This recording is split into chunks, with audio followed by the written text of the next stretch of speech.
A nossa entrevista de agora é mais uma advertência para os riscos para quem perde o telefone celular, para quem extravia ou para quem é roubado. Porque nós já não temos hoje aquele tipo mais comum de crimes, como assaltos e roubos. Há hoje uma substituição de um crime muito mais diversificado, mais expressivo, através de fraudes contra o sistema financeiro em prejuízo dos portadores de contas bancárias. Porque pelo telefone celular os ladrões podem trocar de senhas e podem acessar as contas alheias.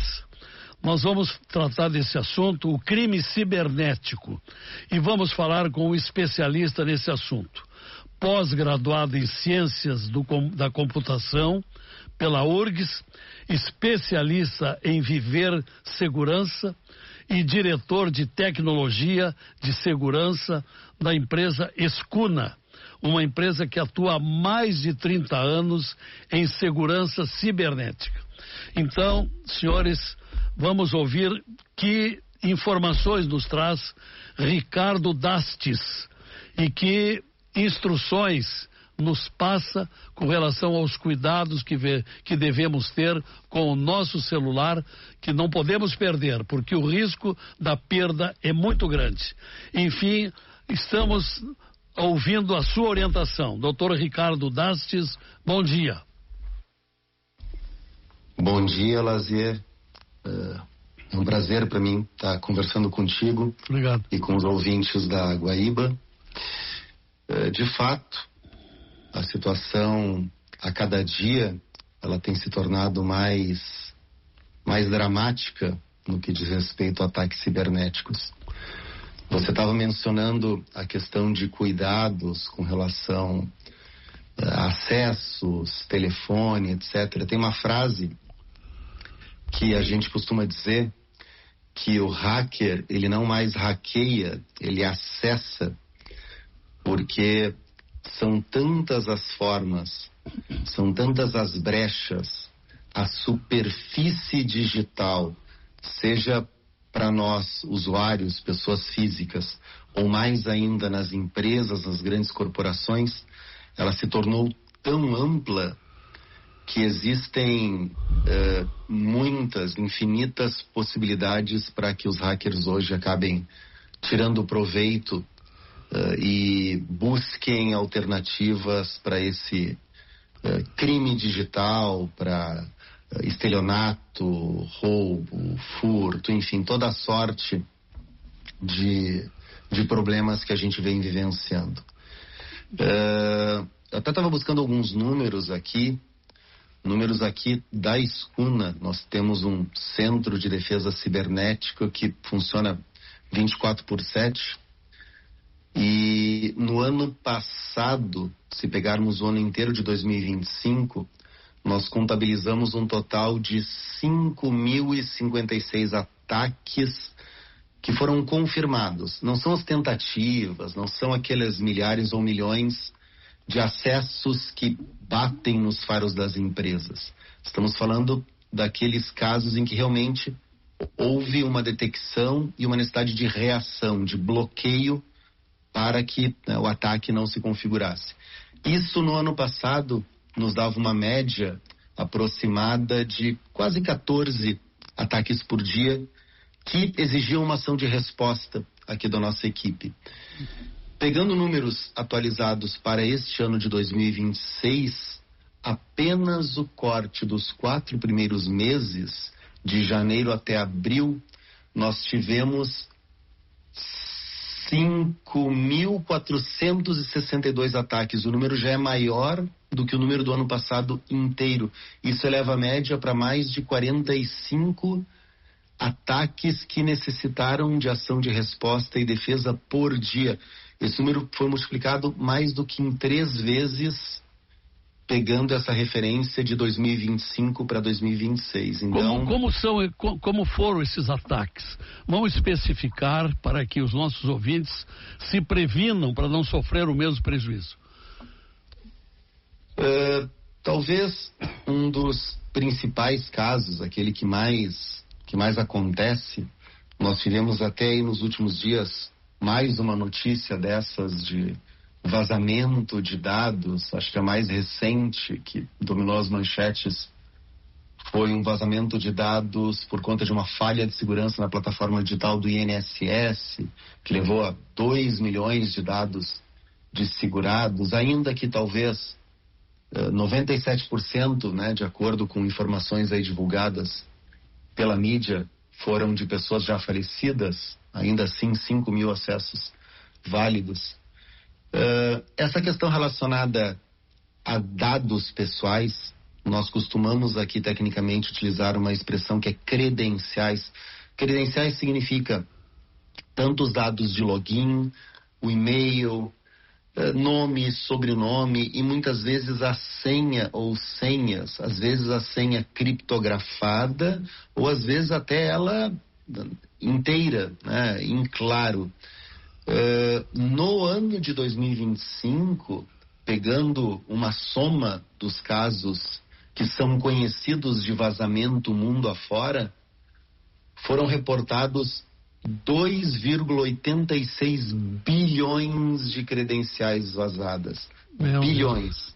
Isso seria como equivalente a algo em torno de 1/3 da população do mundo. Claro que a comparação ela talvez não seja mais correta, porque muitas dessas são da mesma pessoa que se repetem, né? Mas se fosse a comparação, seria como se a gente somasse a Índia e a China, né, como um todo, para dar esse número aí de quase 3 bilhões de pessoas. Então, é por isso que esse ataque cibernético, na maioria das vezes, ele inicia através de uma tentativa de acesso ao usuário, à conta, credencial, seja da pessoa, dos seus dados financeiros, conta bancária, e-commerce, ou muitas vezes nas empresas através de acessos privilegiados para que se configure uma invasão, para que se configure um caso de sequestro de dados, para que se configure uma fraude financeira. Mas no caso mais comum, doutor Ricardo Dastis, quem perde um celular perde bem mais do que simplesmente aquele aparelho. Ele permite a abertura do caminho para os fraudadores que poderão criar uma senha própria. Isto é, uma fraude de identidade, e através dessa fraude, dessa nova personalidade no celular, entrar na conta da pessoa através do Pix. O Pix seria um dos caminhos mais comuns atualmente para esta fraude? Sim, correto.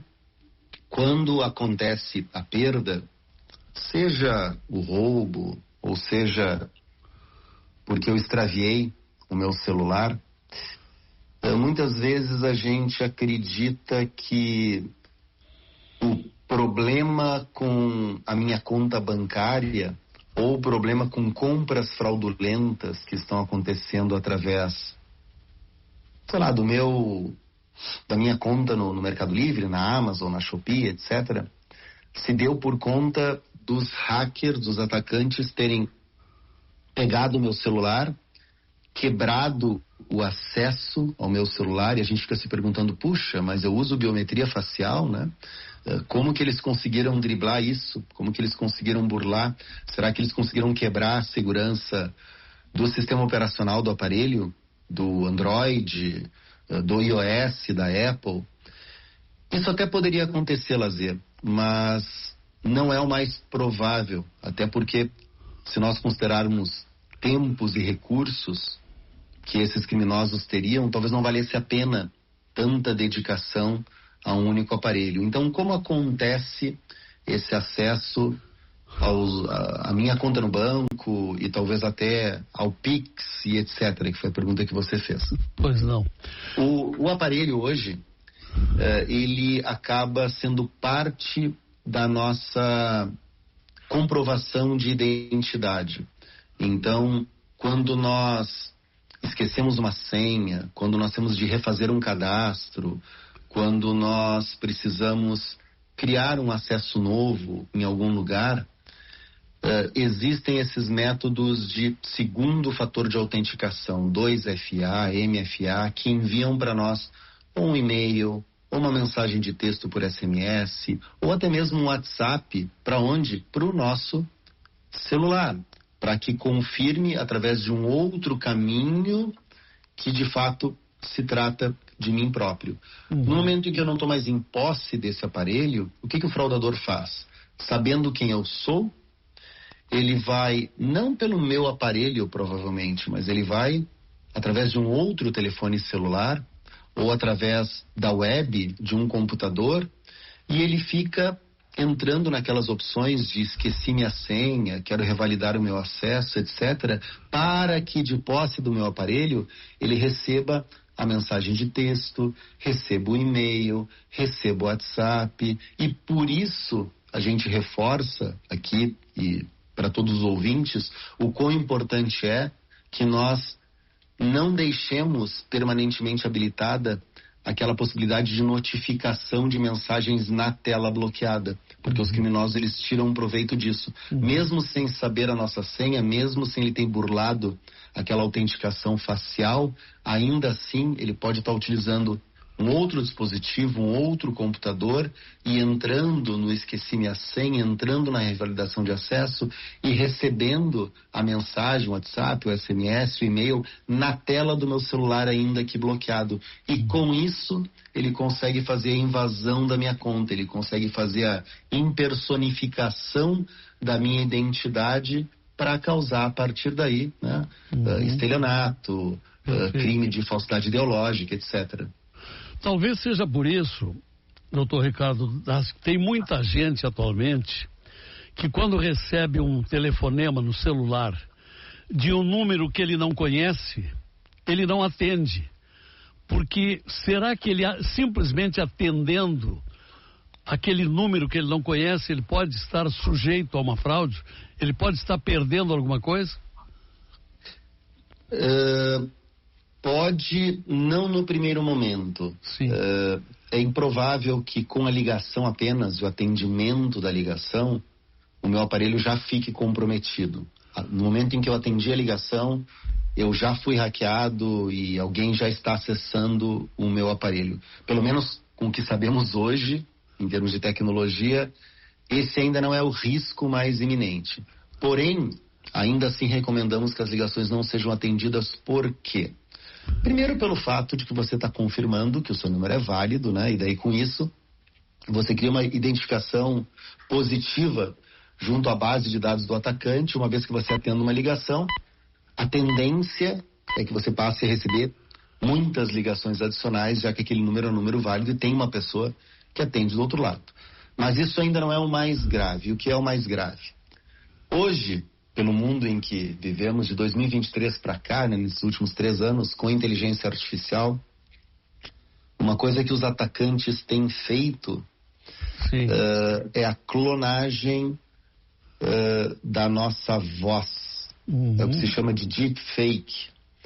Então, através de uma conversa e talvez através de poucos segundos de atender uma ligação, dizer alô, do que se trata, bom dia, ainda que a nossa intenção seja xingar, né, aquele atacante, aquele criminoso, como ele bem merece, né, ainda assim ele poderia fazer uso desses meus dados, do tom da minha voz, do timbre, dos meus trejeitos, da forma como eu me comunico, da forma como eu expresso, e usar isso para aplicar golpes, às vezes até na família. Nós temos casos noticiados, né, de envio de mensagens por áudio que nós ouvimos e perfeitamente reproduzem, né, a nossa voz, o nosso timbre. Um caso bem recente ali de Cachoeirinha, daquele marido que matou a mulher, enganando os pais dela através de uma comunicação de voz igual à da ex-mulher, né? Bom, umas precauções para terminar essa orientação. É uma entrevista orientação que nós estamos fazendo. precauções mais importantes para que o nosso ouvinte não caia num desses ataques fraudulentos e seja roubado pelo celular? Bom, acho que a primeira delas, que sempre segue valendo, é muito cuidado com as suas senhas, aquela questão de não reutilizar a mesma senha para todos os canais, pelos motivos do início aqui da nossa conversa, como os dados vazam e vazam aos borbotões, quer queiramos ou não está sob nosso controle esses 2 bilhões de vazamentos de dados do ano passado e casos que vão acontecendo todos os dias. Então não há como nós depositarmos plena confiança nos locais onde criamos usuário e criamos senhas. Então, para minimizar isso, façamos com que as senhas sejam únicas daquele serviço. Poxa, mas eu teria de ter centenas ou dezenas de senhas. Existem tecnologias hoje, cofres de senha, aplicativos, para que você gerencie isso e que ele possa cuidar dessa complexidade para você. Então, essa é uma primeira dica, né? Não reaproveitar, não reutilizar a mesma senha. Todo mundo tem um amigo meu que diz uma senha querida, uma senha de estimação, né? A gente gosta tanto porque a gente criou ela com tanto cuidado, com tanto carinho, mas acaba acontecendo isso. No momento em que uma vaza, por mais que o usuário seja em serviços diferentes, os criminosos, os hackers, eles conseguem conectar, né, as pessoas em serviços diferentes. A segunda delas, que também segue valendo, é: se você recebeu algo que não foi solicitado e você recebeu algo que tem um tom de urgência ou que é bom demais para ser verdade, desconfie, provavelmente não é. Perfeito. Então, aquele tom de urgência, é preciso que aconteça nos próximos 5 minutos, me ajuda, ou é algo muito bom, né? Se você participar, você pode receber até X mil, X centenas de milhares de reais, ou em criptomoedas, etc. Né? A gente sabe que nada é bom demais, né? Nada pode ser tão fácil assim. Então desconfie e tente validar através de um outro canal. Essas imagens distorcidas, isso deixou de ser verdade, porque a inteligência artificial, ela clona perfeitamente um site de um e-commerce, de uma loja na internet. Passou a ser humanamente impossível diferenciar uma página de um site de vendas online verdadeira de uma página fraudulenta por conta da inteligência artificial, que em segundos entrega, e tem ferramentas disponíveis, né, que são fabulosas, inclusive para os atacantes. Então, você precisa reconfirmar por um outro canal. E a terceira delas, talvez seja essa que estávamos falando a respeito do aparelho, do telefone. Quando essa questão de múltiplos fatores de autenticação iniciou, talvez algumas pessoas lembrem, há 20, 25 anos atrás, quando surgiram aqueles primeiros chaveirinhos, tokens, alguns bancos entregavam para que, além da senha, você recebesse ou tivesse um código de validação separado daquilo que você sabe. Qual o problema disso hoje? Naquele tempo, os canais, eles estavam de um lado no computador, a internet, o outro lado era um chaveirinho, outro dispositivo que recebia uma validação adicional. Agora, tudo está num único lugar, que é o seu telefone celular. A sua conta bancária está ali, inclusive os meios pelos quais você recebe essas confirmações extras, sejam e-mail, sejam SMS, sejam WhatsApp, também está no celular. Então, está tudo muito concentrado no mesmo dispositivo, e por isso essas questões de você tomar cuidado não só com a senha e com a identificação biométrica no aparelho, mas principalmente com o envio de mensagens na tela bloqueada, acabou se tornando uma dica bastante valiosa. Muito bem, uma entrevista para alerta ou para orientação diante dos crimes que passaram a proliferar. Fraudes, incidentes sobre o sistema financeiro e o uso ilegal do celular. Especialista em segurança cibernética, Dr. Ricardo Dastes, pós-graduado em Ciências da Computação pela URGS. Obrigado pela preleção, doutor Ricardo Dastes. Eu que agradeço, Lazier. Um abraço, um bom dia aí para todos os ouvintes da Guaíba.